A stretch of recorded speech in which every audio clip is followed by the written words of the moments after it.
An Empire of Ice and Fire by Longclaw 1-6. Chapter 98. The Long Night.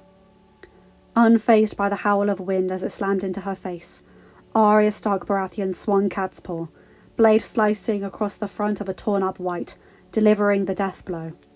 Another charged at her, sword raised, only for the last of the faceless men to leap up, kick hitting the dead center of the breastbone and sending the monster right into the waiting fury of her husband. Muscles effortlessly swinging the giant warhammer as if it were a child's toy, Gendry joined his wife in the vanguard of the Stormlanders. Joined with thousands of reachmen of House Tarly and Hightower were plugging up the western flank.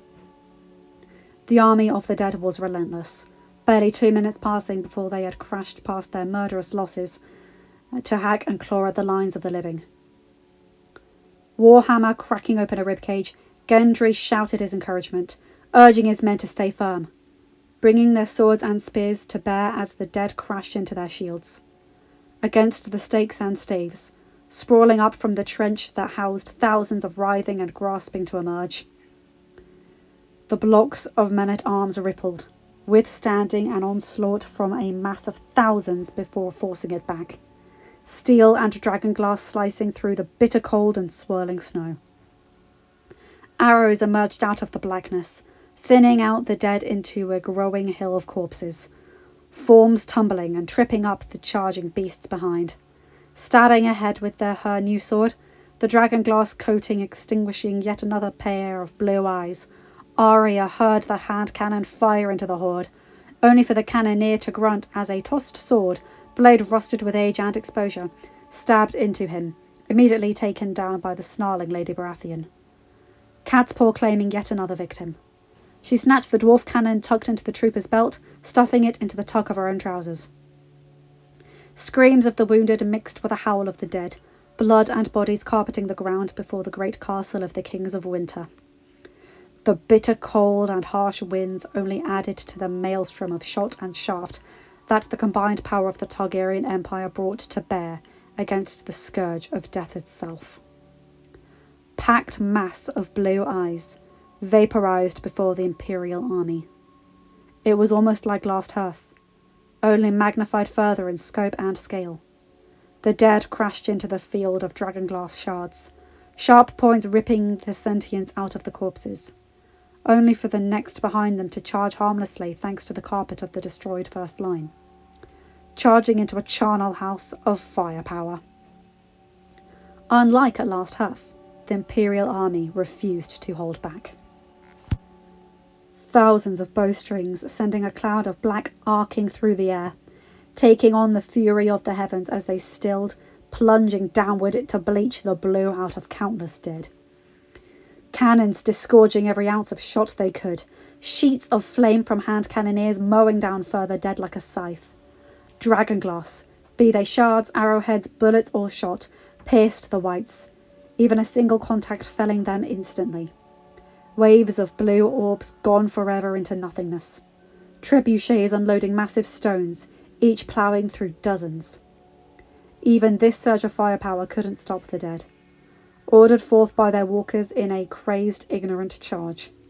They felt no pain, no fear, only a compulsion to obey their masters, and an inner, instinctive bloodlust. Guarding the far right of the line, Edmure Tully and the thousands of rivermen of 24 houses fought like men warged. Flashes of steel against distant torches, orange glow from the Lord's nephew, bringing to bear the mystical arts from millennia past.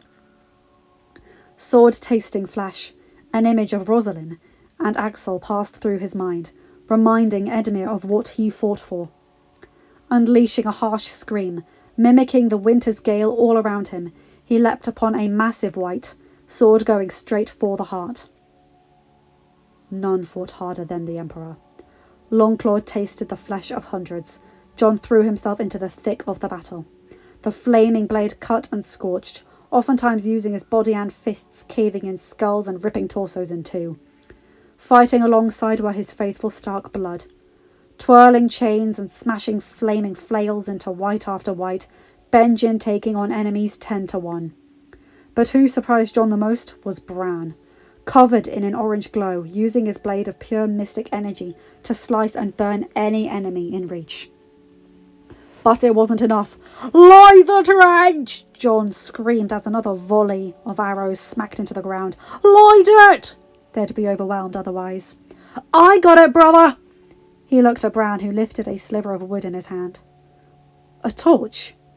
The brilliant flicker of yellow-orange banishing the swirling darkness. One Bran handed off to Edison Tollart, who took it with a grin. "The fire that burns against the cold, your majesty," he grinned.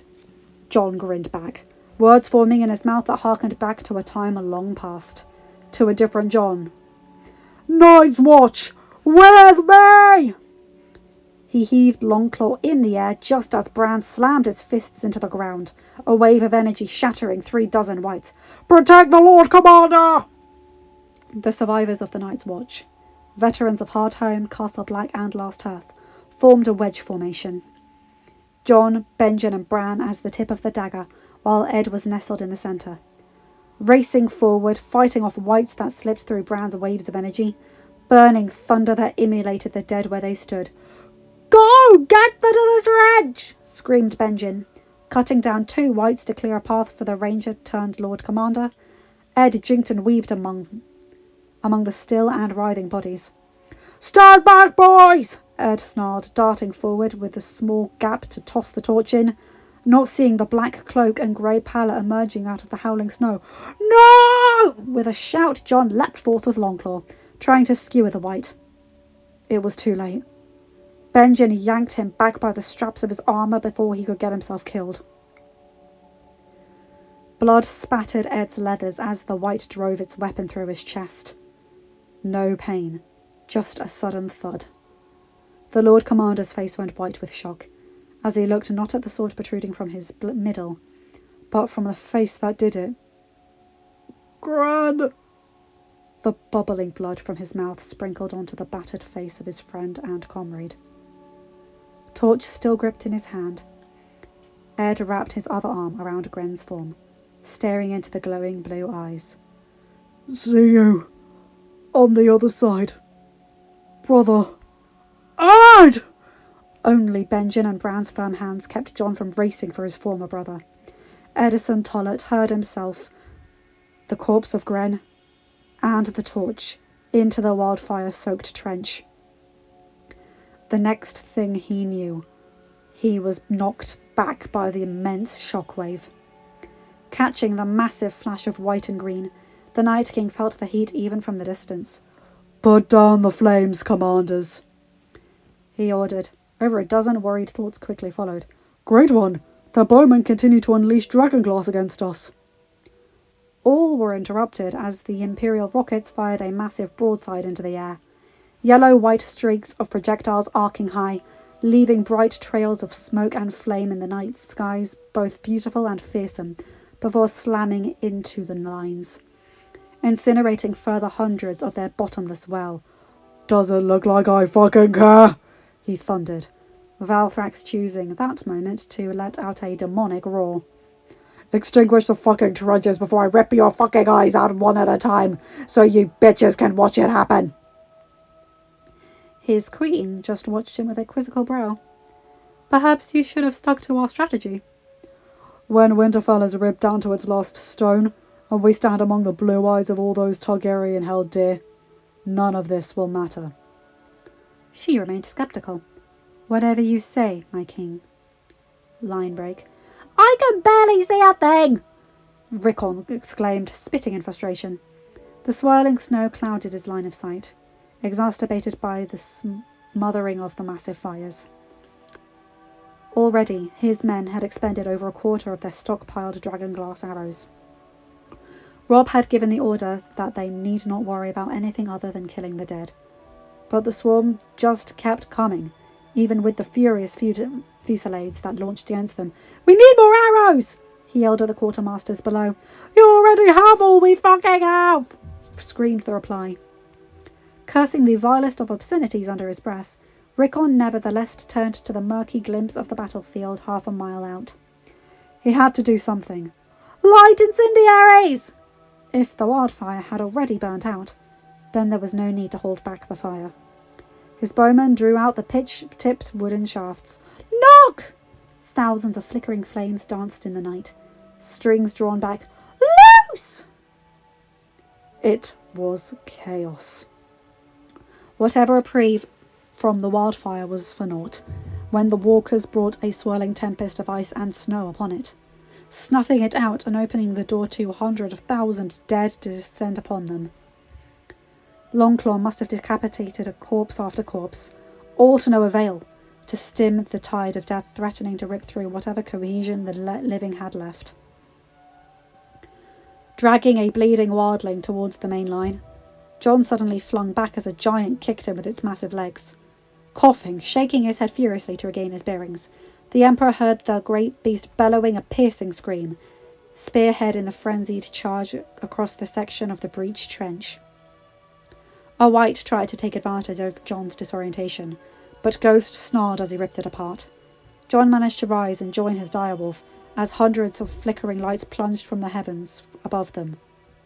Rickon! Mad with me! Leaping to his feet, John raced ahead to stab Longclaw through two wights, their blue eyes flickering out forever as the flames and Valyrian steel overcame them like the deadliest poison. In front, the flaming arrowheads were starting to take effect, many turning into flaming torches as they charged the rallying line. Pushing forward, the countercharge was anchored by the Then blood guard, faces scarred and painted close to skeletons as they erupted out the dead.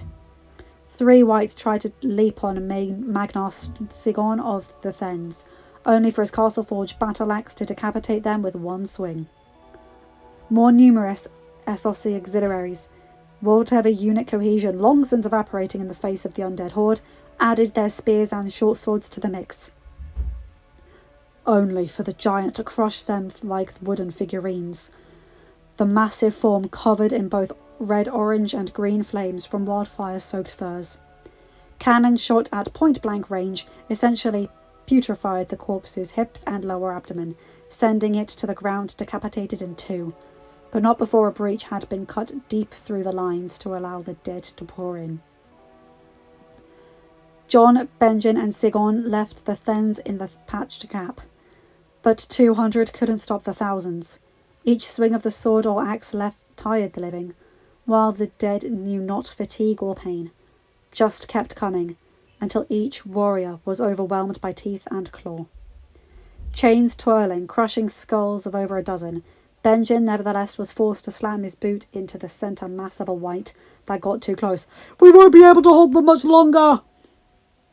Fighting like a man possessed, sparks showering everywhere as he swung, parried and thrusted the descendant of the legendary Lightbringer, John came to the realization that his uncle was right.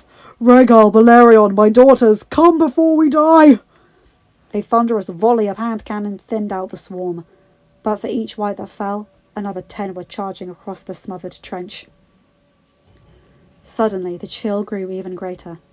The very sweat matting his hair to his face turned to ice as the dead parted, leaving him face to face with a walker. Eyes narrowing, John twirled his flaming sword, as if daring the monster to charge him. With a dark smirk, the walker obliged. Many watched as the two charged at each other. Protect your Emperor! Benjen yelled, chains rattling as they swung in wide arcs at the enemy. The walker was relentless, fast and strong, but John had skill. Longclaw an extension of his hand, it fluidly countered the attacks from the ice spear. John spinning his wrist in a move taught to him by Sir Barristan, the same skill held by the great Arthur Dane, now brought to bear on the monster before him. Mouth opening in a shrill screech, the walker sent the tip of his spear straight for the Emperor's heart. Sloppy, unorganized. Knocking the spear back, John sent a left hook right for the walker's jaw. Colliding with a crack, the monster toppled back into the snow. John grabbed Longclaw by the hilt and drove the ignited blade into the walker's chest, dissolving it into ice and taking 100 wights with them. Wild shrieks in the distance filled Benjen with dread, as it did for all free folk. Beasts! Hollered Sighorn, the Then, for once, looking terrified, as he disemboweled a fresh corpse of a Lannister man-at-arms. Sure enough, in the hazy darkness, the multiple blue dots of eyes of shadow cats, saber teeth, and ice spiders suddenly appeared, adding their demonic howls to the din. Ghost snarled back as best he could, but his cries were lost in the cacophony. The realization dawned on John that they might be overwhelmed before the dragons even got there. Fucking hells. Hope and battle strategy drowning in a sea of blue eyes, he was desperately trying to hack his way through, but in an instant, nearly half the blue in front of him morphed into a pure, milky white. Eyes flickering back to blue, then to white, staying there as over 300 monsters simply halted in their place. "What the fuck?"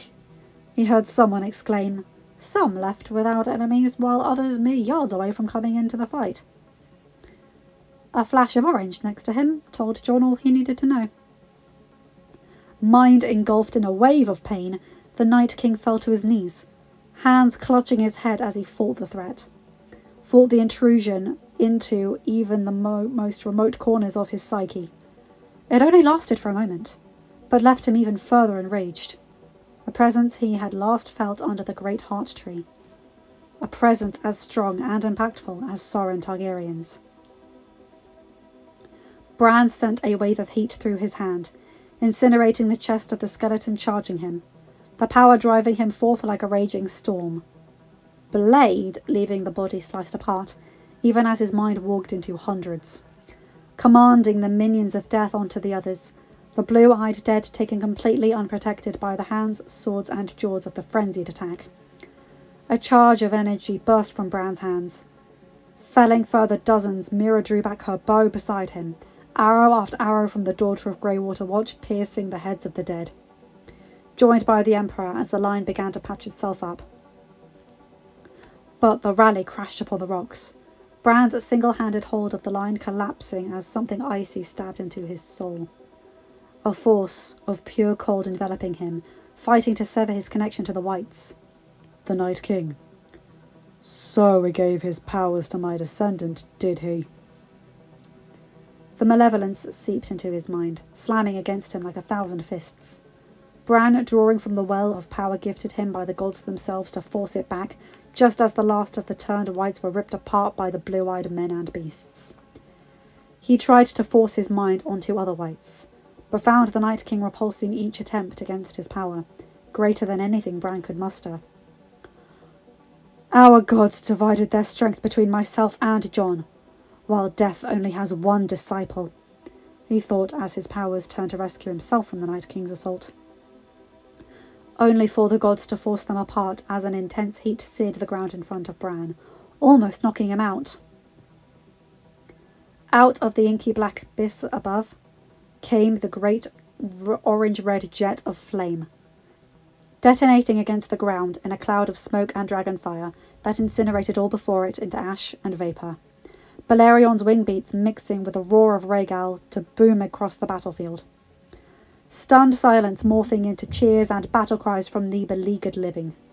The great dragons of the Emperor and Empress crushing the white charge while Rhaella and Rhaenyra weakened the horde from the front and rear.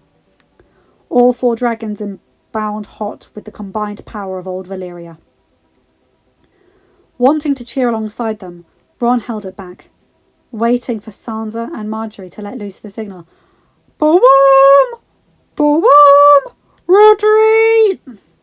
Edmure Tully watched as his men dissolved around him, the signal from his nieces causing the dam to break, taking advantage of the dragons to crack into a surged mass to the rear. Running, screaming, terror finally breaking through their spirits to drive them even faster, trampling the snow beneath them into liquid puddles. And Edmure ran with them. They had held the line for over half an hour, absorbing attack after attack. Now they fell back, saving themselves. All according to plan, but damn if the terror didn't make them run even faster. The high command of the Imperial Army had planned well. Buttressed by the intensity of the initial static defences, shards, artillery, hand cannon and archers and wildfire, ripping into the White vanguard. Each of the blocks of men were light, armour the loosest of mail and unburdened by the abundance of weaponry. The heaviest forces were the Stormlands men-at-arms, and they were still quick enough to quickly dash across no man's land towards the temporary safety of the secondary defences and the heavy formations. "Come on!" Shouting at the top of his lungs, Gendry urged his men ever forward, warhammer glinting in the firelight as he grabbed stragglers with his muscled arms and hauled them back into a run. "Just a few more steps! Get up there!" Arya felt her legs starting to tire, stomach churning from the acrid smoke. "Please, little stag, not now!" she begged, forcing herself ever faster. Roars above found Balerion jinking, ready for another attack to scorch the field, only for a slur of ice to dart from the middle of the horde. Screaming in fear, Arya tripped in the snow just as the black dragon veered out of the way. Safe, but attack run aborted. Struggling to stand, different sort of roar drew her to a short-faced bear, half of its head rotting away and blue eyes locked on her. "Arya!" Sheering away from his men, Gendry doubled back towards his wife, pallor of a pure white, as a great bear charged at her. The Lord of Storms then throwing himself in front of the woman he loved more than life itself, screaming at the top of his lungs with the power of his forge. His muscles burned as they swung warhammer straight for the beast's chest, undead bear letting out a shriek as it collapsed upon them. The stakes and embankments of the secondary defence line, ugly as anything, were the most beautiful thing to Jon's eyes. Legs pumping on the trampled grass and snow. From his vantage point at the rear he could see thousands scrambling over the earthworks, heavy infantry of the Reach and Westerlanders hauling them up, Sir Mackenzie's hand cannoneers and cannon pouring broadsides into the ragged line of whites behind them. Just ahead Bran and Benjen joined them, leaving only Jon and several stragglers. "My children! Break off! Break off!"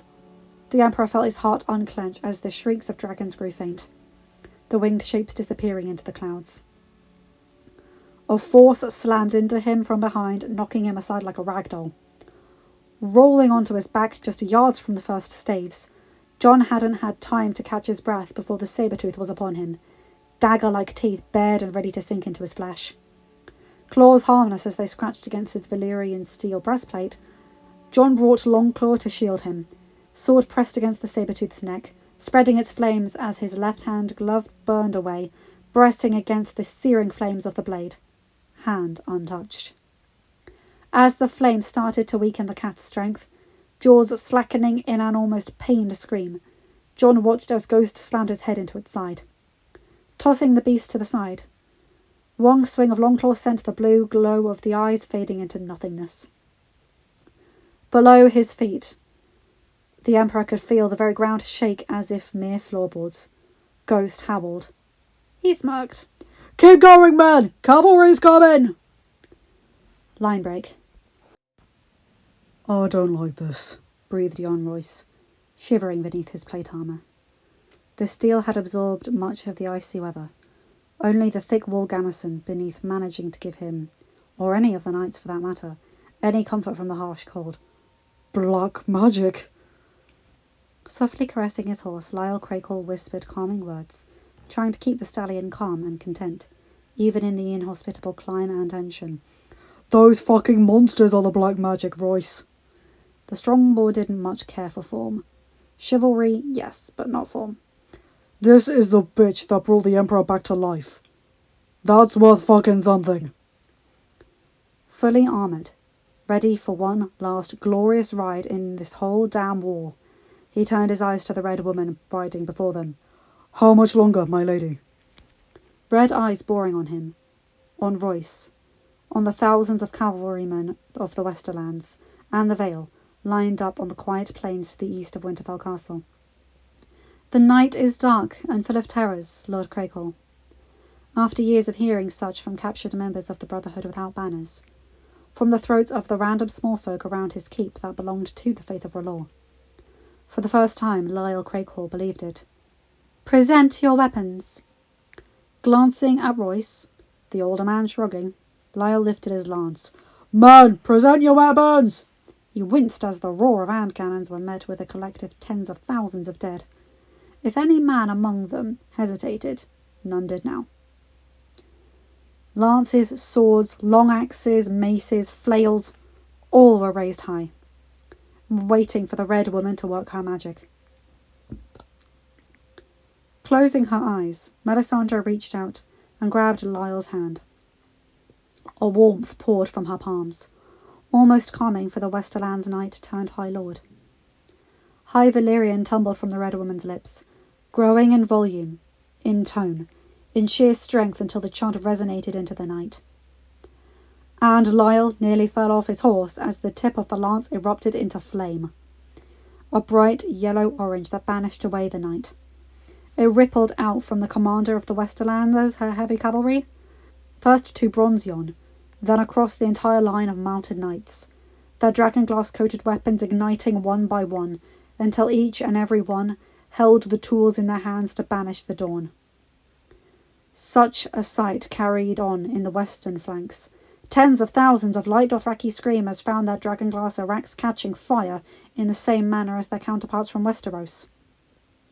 Led by Ser Jorah, they barked guttural battle cries, the demons of Essos ready to charge. Among the Westerlanders, Lyle Crakehall trotted forth. "Men, we sit here on our asses while our brothers die. Do you like that? No! Do you want the Riverlands to get all the glory? No!" In the distance, a line of trumpets blared. Only they were not trumpets. "Then with me! Charge!" In one mass, the might of Westerosi cavalry surged out of their positions. Horses neighing, men bellowing their own battle cries. Westerlanders in their thickly mailed horses and heavy lances in the first two rows. Lighter armoured Vale Knights in the second two rows ready to cut down what made it through Crakehall's steamroller. Time passed in a blur, each man feeling as if he were going through slow motion. Spotting every snowflake, the crystalline detail etched into every single one that fluttered to the ground. Endless snowflakes. Endless void. Every yard covered in nothing but the same blizzard-strewn ground, until the glimmering, haunting blue erupted into view. Time for the rotting faces of the dead to open their jaws in a snarl before the first flaming lance points crashed into them. Spears swinging, the tips sliced through chainmail and flesh to cut the throat of a Riverlander. The raised finger sent thousands charging through the gap in the lines, hoping to surround more of the living before they could reach the second line of defences. "Comrade, we are getting crushed!" The communication rang in his ears as if a shriek at point-blank range. Stabbing downward to take out a wounded man trying to crawl, blood smearing the snow from two crushed legs, the walker looked to the west, seeing nothing through the swirling snow and advancing dead. "Where?" "To the west! To the—" The cry cut off abruptly. There was no doubt as to what had happened. "Take them down, men!" shouted Harry Strickland into the storm, sword held high in the air as the great beast Alyssane thundered forward. "Pour it on!" Atop his beloved war mammoth, truly where the commander of the Golden Company belonged, Strickland yelled encouragement as the motley crew of manouts and their golden chainmail poured fire at the swarm of corpses. Only what little the isolated hand cannon could do paled in comparison to the leviathans leading the charge. Spreading out over the entirety of No Man's Land were almost 100 war mammoth, a collection of mostly beasts from the Essosi plains swathed in wool cloth and brilliant armour, but with at least 24 wildling-helmed woolly beasts, tusks coated in a sheen of dragonglass, and the booming gait of the mammoth crushed and battered aside anything that got in their way. Entire swarms of the dead were instantly crushed into twisted hunks of bone and rotting flesh once the beasts swept over them. For thousands of stragglers that remained in the fight, the whites didn't even have time to screech before the great Dothraki horde shot by. Araks of flame, they added their great speed and ferocity to the fray. As with the heavy cavalry upon the right, the men of the Golden Company and the Dothraki to the left utterly annihilated what dead came their way, especially as Strickland's own Alice, eyes narrowed in anger, with a wide sweep of the tusks, turned a walker into ice shards the moment the dragonglass came into contact. Hot blood spattered on his bare ice skin. The walker heard the blaring trumpets of the charging war mammoths, far closer than the galloping and clinking armoured plate of the knights. A far greater threat. Spotting a troop of beasts, from snarling direwolves to howling shadow cats to the primal screeches of ice spiders. With a single, wordless command, he sent them all westward. Beasts crushing and crawling over human dead in their frenzied bloodlust to obey their masters. Angling his spear back, the walker took careful aim and let it fly with an inhuman strength and speed. Harry Strickland didn't see the silver blur rocket through the blizzard till the beast beside his let out a cry of pure anguish, one so piercing as to forever haunt his dreams. As the crackle of hand cannon and dwarf cannon erupted from the manouts, Strickland saw the great mammoth collapse. It wasn't wounded. It was literally disemboweled, insides torn away. The manouts not crushed underneath the giant bulk scrambled with their short swords to make it to safety among the flaming araks of the Dothraki. Most managed to make it. By a torrent of screams, one failed. A cluster of skeletons of what appeared to be children swarmed over him with teeth and limbs hacking and slicing through flesh and bone. The cluster subsequently fell victim to 2 screamers, flaming araks beheading and immolating them as a sword swept forth. In a blink, the fallen man and Leviathan disappeared from view, but not Strickland's anger. "Keep going, men! Forward!" His personal herald blew on the horn, resonating across the sounds of death and chaos to drive the Golden Company and Dothraki forward. But the undulating horn blows were soon joined by the panicked grunts of the elephants. His own mount trumpeting in panic. "Commander!" screamed the lead man out. Peering through the snow, Strickland saw the emerging horror. Hundreds of beasts, a massive swarm of them. Bears, direwolves, saber-toothed, shadow-cats, spiders. Eyes glowing a malevolent blue, they raced through the swirling ice straight into the charging line of mammoth. Teeth bared and claws out to blunt the great charge. All across the battlefield, the line of mammoth shuddered as the beast hit them. Urged by the manouts, the mammoth continued their charge, feet crunching over direwolf and ice spider as if they were kindling. Tusks flailing wildly and warriors unleashing torrents of dragonglass projectiles at the larger beasts that were in their way. Some, though, managed to race towards the far more vulnerable Dothraki. Already with their hands full in hacking to death the thousands of dead, many a screamer blindsided by a saber-tooth or leapt on by a spider, mandibles dripping with the blood of their brothers. Pulling out a large spear tipped in dragonglass, Strickland stabbed downward to pierce the carapace of an ice spider assaulting his beloved mount's legs. "Form up!" he screamed to the hornblower. "Protect the Dothraki!" The hornblower fired his dwarf cannon before bringing the horn to his lips. "Kill them all, Alice!" The great lummox swung her massive tusks with fury as they impaled a shadow cat. Inhuman screams silenced in an instant, dragonglass-coated ivory puncturing through the monster's side. Flaming tip running through a massive bear of a man, Lyle Crakehall heard the lance snap into 2 as the great wildling erupted into fire as his horse shot past. The mount kicked up a large cloud of snow and dirt, straining to keep up the charge while White slammed into the plate armor covering its neck and haunches. Lance useless, Lyle let it collapse to the ground and drew his family's ancestral sword, Tusk. The blade ignited into a crackling orange-yellow as soon as it left the scabbard. He twirled it into the air, letting it crush the skulls and rib cages of the Whites trying to swarm his horse. Some shot past his reach, only to be dealt with by the men of the Vale bringing up the second line, warding off the darkness of the winter maelstrom with blades and lances aflame. Smashing through the mass of Whites racing towards the retreating infantry like an armoured fist into an unprotected skull. "Not so fierce!" Heartsbane dimmed as it buried itself into a leaping saber-tooth. It thrashed for a moment, more bared in a great snarl before the eyes extinguished. Snapping the reins, Jorah urged the horse back alongside the other blood riders. Bakko's flaming arak decapitating a skeleton while Rakaro sliced through the side of a bear. "Come on, Strickland!" "Hi-ya! Alice! Hi-ya!" With an enraged cry, he stabbed downward with his spear, taking down a direwolf embedded with flaming arrow shafts and crossbow bolts. Claws sinking into the great mammoth's flesh, going slack and falling to the void. Still the mammoth continued to slow. "Oh, no you don't, Alice!" Harry smacked the side of his spear into the faithful mammoth's side, coaxing a pained groan. All across the line the mammoths began to tire. Avoiding frontal attacks, the shadow cats, spiders and direwolves, along with every human wight within range, threw themselves upon the legs of the special weapons of the Golden Company, even they not being able to endure such pummelings. For each wight turned into flaming kindling, 3 fresh corpses joined the fray. Already a dozen mammoths had fallen, while all in the battle had some sort of wound.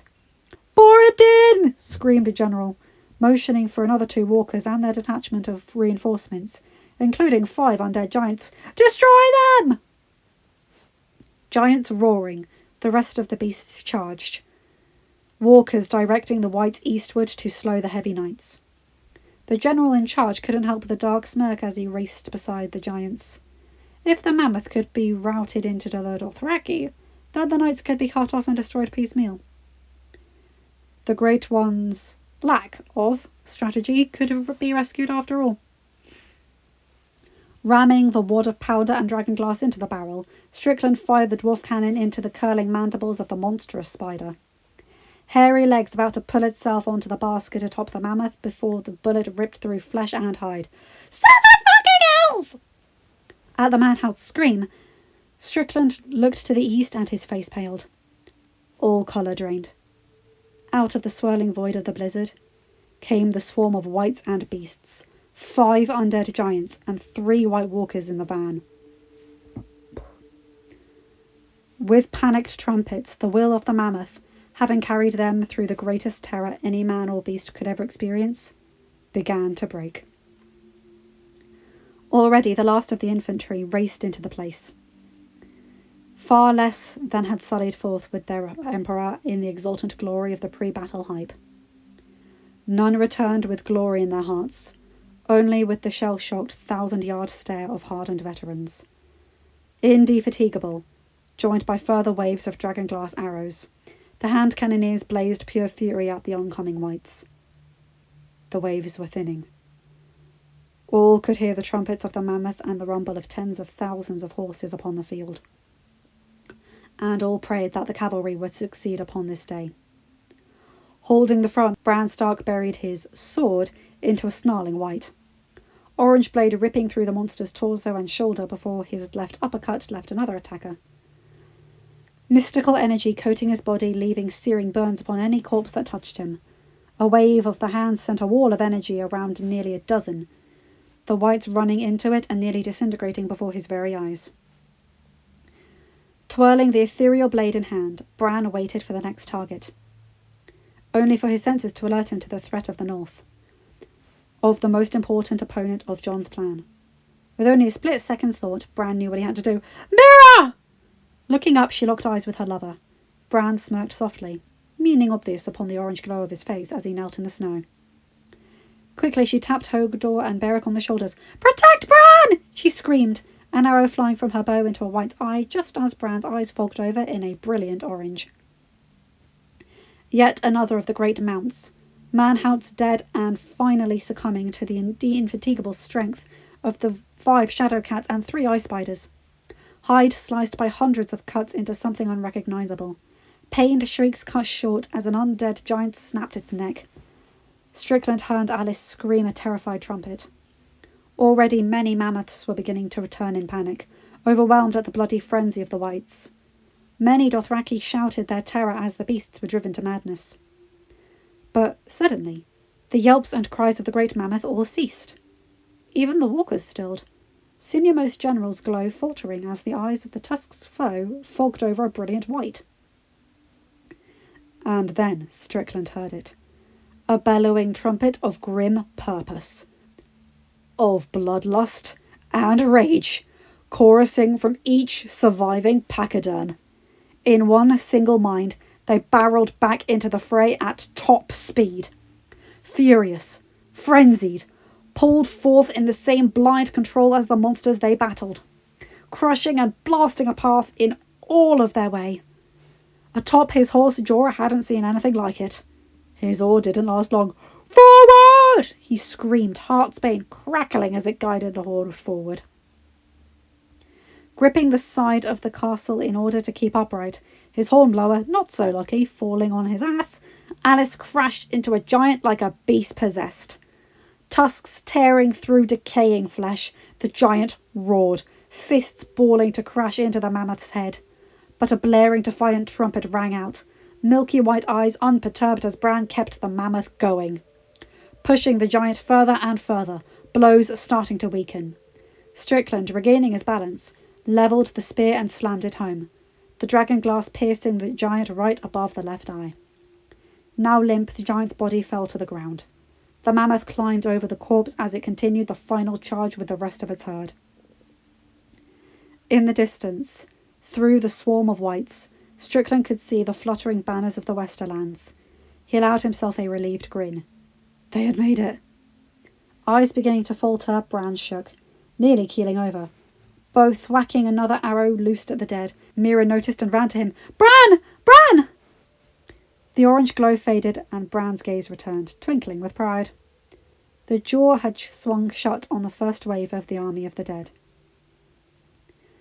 Beheading a direwolf with one swing, it wasn't the first time that night where Ser Jorah sent a silent thanks to Samwell Tarly for letting him use the ancestral sword of his family. Given to him in the aftermath of the Battle of Highgarden, taken off the undead Randall Tarly's body. A wight leapt at him only for a punch to the face to send it to the ground, a charging mammoth crushing it beneath a massive foot. Already the charge had collapsed into a disorganised melee, as the Essosi pincer met the Westerosi pincer. Once somewhat massed formations of wights crushed by mammoth or run down by Craighall knights.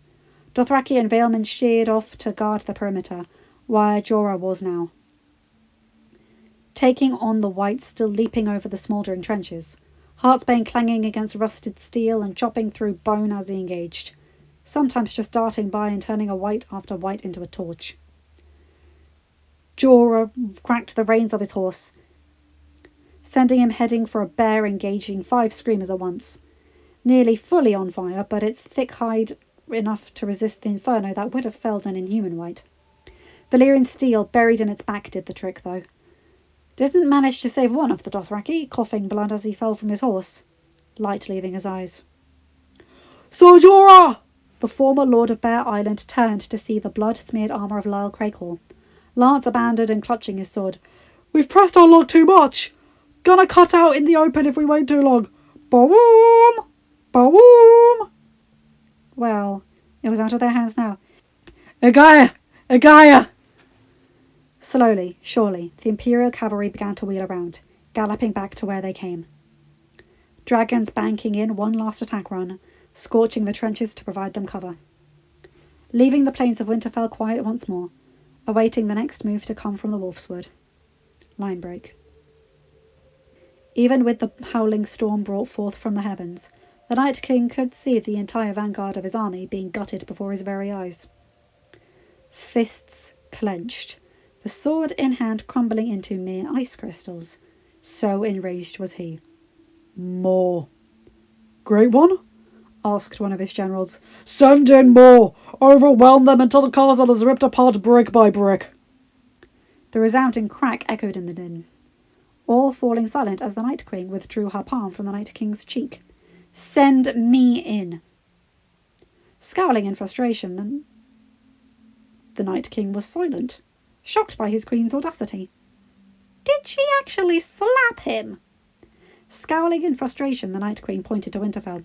Send me in with the second wave, while I overwhelm their heavy units. Take the third wave and breach the eastern flank. Swarm Wintertown with everything you have. There was a slight flicker of red in her glowing eyes, a trembling coursing through her body, but the determination was still written on the Night Queen's face. He allowed himself a dark grin. Do it. Just before she walked away, he reached out to grip her wrist, stilling her. I will find you when the battle is over. The first one who reaches the crypts of Winterfell will await for the other. All right? She looked into his eyes, nodding. I will not fail us, my king.